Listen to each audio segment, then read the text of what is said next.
बहुत से सपने सजा कर आई थी। सोचा था बंटी की नौकरी है, अच्छा घर है, जो तंगी मायके में देखी है वो ससुराल में नहीं मिलेगी। छोटा परिवार है, बंटी की 2 बहनें और माँ है, पिताजी थे नहीं, ससुराल में राज करूंगी। कुछ दिन बहुत अच्छे बीते, मगर एक दिन पता चला कि बंटी की नौकरी छूट गई। सारे सपने हवा हो गए। अब हम क्या करें बंटी, कहाँ से खर्चा चलेगा? अभी तुम्हारी 2 जवान बहनें भी कुंवारी हैं, उनकी भी शादी करनी पड़ेगी, कैसे होगा सब? क्या करूं टुनटुनी, कंपनी घाटे में चल रही थी इसलिए बंद हो गई, पर तुम चिंता मत करो, सब ठीक हो जाएगा।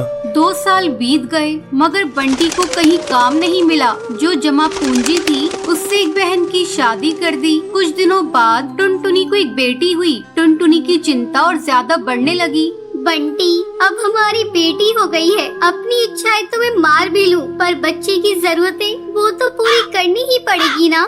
जानता हूँ, कोशिश कर तो रहा हूँ। और 1 साल बाद टुनटुनी ने एक और बेटी को जन्म दिया। बंटी की माँ बोली, बंटी, तेरी एक बहन की शादी तो हो गई, मगर बेटा अभी दूसरी भी है, उसका क्या होगा? माँ, ये घोंसला बेच देते हैं, कुछ दिन किराए पर रह लेंगे। मैं क्या करूँ, दिन रात कोशिश में लगा रहता हूँ, पर कहीं काम मिल ही नहीं रहा।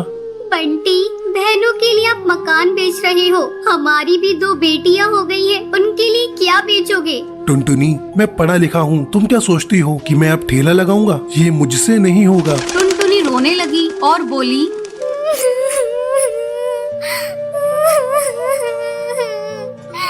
तो क्या मैं अपने बच्चों के लिए 10 रुपए के अनाज के लिए भी तरसती रहूं? दोनों बच्चियां दाने के लिए रोती रहती है, क्या पानी से उनका पेट भरती रहूं? जब तक कोई नौकरी नहीं मिलती तब तक तो कुछ कर ही सकते हो, या मुझे ही काम करना पड़ेगा?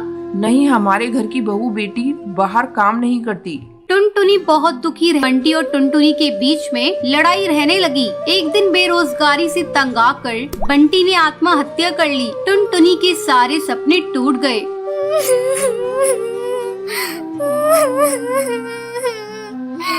मैं बिल्कुल अकेली हो गई हूँ। अब जिम्मेदारी टुनटुनी के सर पर थी। बूढ़ी सास, अपनी 2 बेटियां और घोंसले का किराया। कुछ आसपास के पक्षी गरीब समझकर बच्चियों को पुराने कपड़े और खाना देकर मदद कर दिया करते थे। टुनटुनी अपनी सास से बोली, माँ, 2 महीने गुजर गए, जो घर का पैसा बचा था वो सब खर्च हो गया। अब मुझे ही कोई काम करना पड़ेगा। जिस गरीबी में हमारे दिन कट रहे हैं, मैं नहीं चाहती कि मेरी बच्चियां भी गरीबी में दिन गुजारे। मगर तू करेगी क्या बहू? अपना कुछ काम करने के लिए पैसे भी तो चाहिए। कोई बात नहीं माँ, कोई तो मदद कर ही देगा। टुनटुनी ने सब रिश्तेदारों से मदद मांगी, पर किसी ने कोई मदद नहीं की। सब ये सोचते थे कि ये इतनी गरीब है, कहाँ से चुकाएगी। मायके से भी किसी तरह की कोई मदद नहीं मिली। टुनटुनी निराश हो गई और दुखी होकर रोने लगी।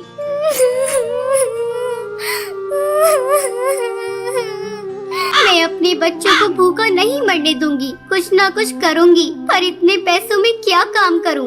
एक दिन उसे उसके ही जंगल का एक चिड़ा गोलू मिला। वो टुनटुनी की शादी से पहले टुनटुनी को बहुत पसंद करता था, लेकिन उससे कभी कुछ कह नहीं पाया था। अरे टुनटुनी, कैसी हो तुम? और यहाँ कैसे? और ये क्या हाल बना रखा है तुमने अपना?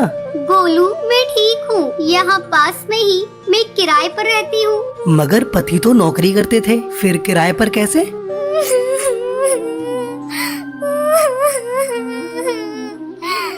मेरे पति नहीं है, नौकरी छूट गई, घर बिक गया, बहुत गरीबी में दिन गुजार रही हूँ, कोई काम भी नहीं कर पा रही हूँ। मेरे पास केवल 1000 रुपए हैं, उसमें मुझे घर का खर्चा भी चलाना है और किराया भी देना है। मेरी सास बुजुर्ग है और मेरी 2 बेटियां भी है, कोई सहारा नहीं है, सबने साथ छोड़ दिया। कैसे कर पाऊंगी इतने कम पैसों में कोई काम? इतनी चिंता मत करो टुनटुनी, तुम चलो मेरे साथ। गोलू उसे चूड़ियों की थोक रेट वाली दुकान पर ले गया। ये मेरी ही दुकान है टुनटुनी, फ्री में देकर तुम्हारे आत्मसम्मान को ठेस नहीं पहुंचाना चाहता, इसलिए ये 1000 रुपए की चूड़ियां दे रहा हूँ। बाजार में इनकी कीमत बहुत ज्यादा है, पर मैं तुम्हें ये आधे रेट में दे रहा हूँ, लेकिन तुम इन्हें 20 रुपए दर्जन बेचना। ये बहुत सुंदर चूड़ियां हैं, पहले कम बेचना और जैसे ही मुनाफा दिखाई दे 30 रुपए दर्जन बेचना। टुनटुनी बहुत खुश हुई। उसकी सारी परेशानी का हल जो उसे मिल गया था, वो चूड़ियाँ बेचने लगी। चूड़ी ले लो, चूड़ी रंग बिरंगी चूड़ी ले लो, सुहागो वाली चूड़ी ले लो। वो डाल डाल जाकर चूड़ियाँ बेचती और बीच बीच में आकर अपनी बेटियों को भी देख लेती। आसपास के पक्षी उसे गरीब समझकर मोल भाव भी नहीं करते। सबको उसकी चूड़ियाँ पसंद आने लगी और उसकी खूब बिक्री होने लगी। चूड़ियाँ तो टुनटुनी के पास ही सुंदर होती हैं, उसी से खरीदेंगे। तीज त्योहार पर और शादियों में चूड़ी पहनाने के लिए उसे ही बुलाया जाता था, जिसमें उसकी कमाई अच्छी हो जाती थी। इस तरह एक साल गुजर गया। टुनटुनी के अच्छे दिन आने लगे। टुनटुनी गोलू से बोली, गोलू, तुम्हारा बहुत बहुत धन्यवाद। तुम्हारी वजह से मैं आज अपनी गृहस्थी चला रही हूँ, नहीं तो भूखे मरने की नौबत आ गई थी। ये तो तुम्हारी मेहनत है टुनटुनी, मैंने कुछ नहीं किया। जितनी मेहनत करोगी उतना ही अच्छा फल मिलेगा। इसलिए कहते हैं मेहनत करने वालों की कभी